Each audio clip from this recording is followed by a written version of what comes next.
నూజివీడి చిన్న collector Bhavani Shankar madam పారుతున్న నీళ్లలోకి పోయి పానాలకు తెగించి వరదల్లో చిక్కుకున్నోళ్లను కాపాడుతుంది.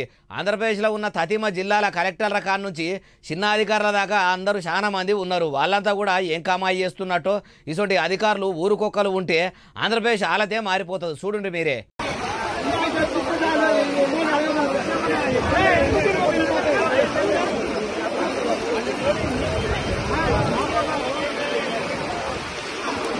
చూసినరా ఓ దిక్కు వాన ముసురు పడుతుంటే శత్తిరి పట్టుకొని మరి సహాయక చర్యలు చేపట్టింది.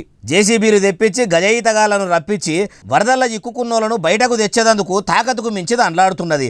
బెజవాడ చుట్టుపక్కల ఉన్న ఊర్లన్నీ నీళ్లలో మునిగినాయి. నూజివీడు ఏరియాలో కూడా బాగా నీళ్లు నిండుకొని మస్తు మంది వరదల్లో చిక్కుకున్నారట. ఆకలితోని అలమటిస్తున్నారట. దూపా అని నీళ్ల కోసం అల్లాడుతున్నారట. కాపాడేటోళ్ల కోసం కళ్ళు కాయలు కాసేటట్టు ఎదురు చూస్తున్నారట. అన్నిగానం నీళ్లు కండ్ల ముంగటికెళ్ళి ఇండ్ల ముంగటికెళ్ళి కాలువలయ్యి పారుకుంటా పోతుంటే భగవంతుడా ఏడున్నవయ్యా, ఏంది ఈ ప్రళయం, మేము ఏం పాపం చేసినామని మాకు ఈ పరీక్షలు పెడుతున్నావు. పాలకులు చెరువులు కుంటలు కబ్జాలు పెట్టి ఇండ్లు లేపితే మా మీద పగబట్టినవా తండ్రి అని దేవుళ్లను తలుసుకున్నోళ్ళే గాని తలుసుకోనోళ్ళు లేరు. ఎటువో రాని పరిస్థితుల్లో ఉన్న వాళ్ళ తానికి పంపించేందుకు ఇట్లా కష్టపడుతున్నది మేడము. ఒకరు కాదు ఇద్దరు కాదు, ఏకంగా 82 మందిని కాపాడిందట.